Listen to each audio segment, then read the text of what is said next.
Okay, so you kind of see what we're doing in here. A lot of the houses that you've seen me do films on in the past, a lot of this woodwork is already painted.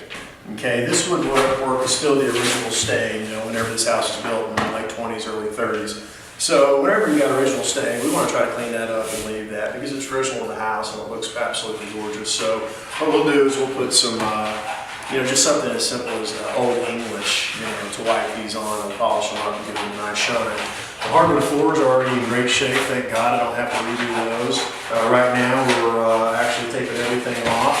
If you look at the character of these old houses, you understand why I like them. Why I don't like just boxes with no actual character. But once again, these fireplaces are usually all painted as well. So we're going to get this original. They have a lot of these cool old, you know, these stoves, but really aren't legal today because they do put off some fumes that you're not supposed to ingest. I know I grew up with these in houses, and friends and family had these in their houses, but today, and especially if you're a landlord, you really don't want people using these things. So what I'll have to do is make sure that they're capped off, the gas lines are actually capped off, because this has central heat and air, we don't necessarily have to have the old-fashioned style of heaters anymore. So basically, we got crown molding in here. It's a very small crown molding, so I don't really have to do that. That's a good thing. So we're really looking at just polishing this thing up and giving it a nice paint job. You come in here, and once again, what I love about these old houses is just look at the character of the old light fixtures that are in these. I mean, I think that is way cool. Now we had some water damage. I am going to have to put a new roof on this, but this has actually nothing to do with what the roof damage is.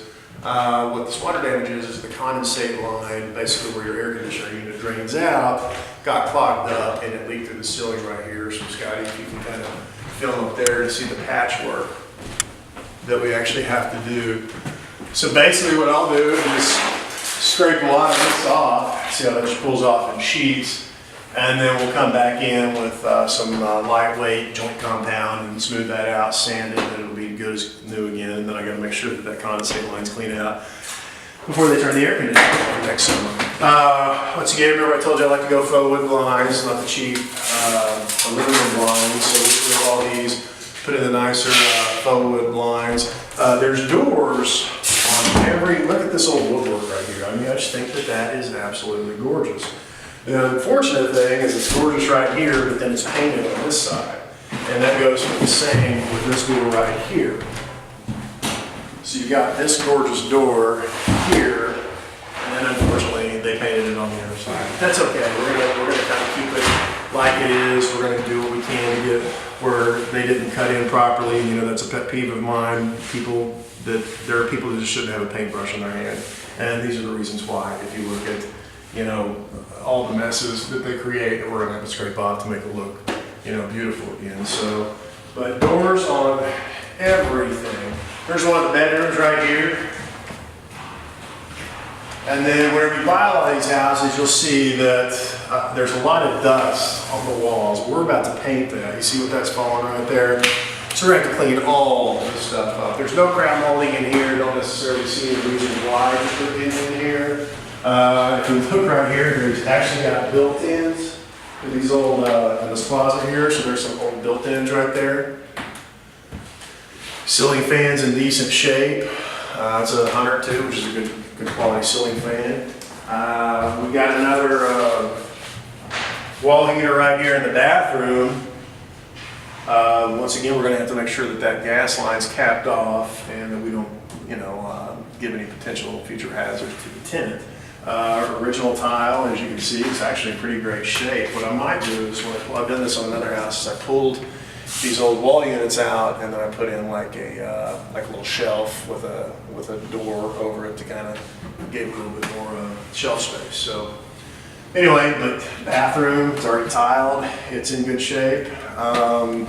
We got extra closet space right here. So I mean, just really a lot of cleanup and painting, not a whole lot to it. And then you walk right into this bedroom here. And this is a very similar design to the house that I own next door, which you've seen that entire project. So very, very similar in design as far as the layout goes. The only thing I wish that this property had just as the house I own next door, is that these were French doors going into the backyard. Because what's going to happen is, you know, most of my tenants have dogs. They're going to have to let out the side door in the kitchen, walk back here, and then open this fence to you know, let their dog go out there and play. It'd be nice if there was just an escape route that went right out into the backyard. Once again, plenty of closet space here. It's actually cedar lined. So this is pretty simple project, just paint and lipstick. Here's the old ironing board, which a lot of these houses have, which, you know, that's just it's cool stuff. Now let's go into the kitchen.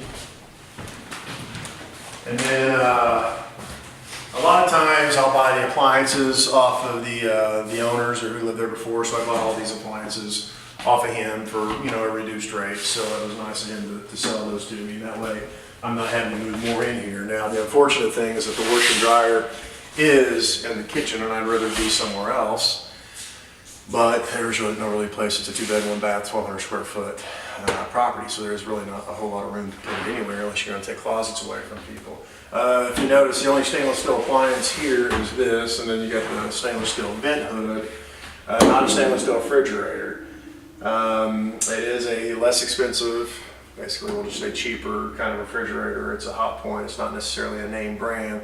But I'm going to leave it in here, and if a tenant, you know, wants to complain about it, then we'll put them a nice stainless steel or black refrigerator in here to help match up. These cabinets or countertops right here that you see are Formica. They're not granite like I typically put in most of my homes. However, they're in great shape, so I don't necessarily see a reason to, you know, if I was going to put granite countertops, all stainless steel appliances, if I was going to do all that, we're probably really only talking about $100 more per month in rental income. So the house next door, and it is a nicer house than this, it goes for $13.95. So we'll list this one here at $12.95. The financials on this property are basically paid $88,000 for it. You're going to put 20% down on that. So, you know, you're talking roughly, what, 20 grand. So my note is only on 60-something thousand. However, it's on a 12-year note. My payments are $650 on a 12-year note at $12.95. You know, you're looking at a cash flow of $600 a month. I mean, that's pretty good. So that $600 will pay back that, you know, down payment that I had to put on it rather quickly.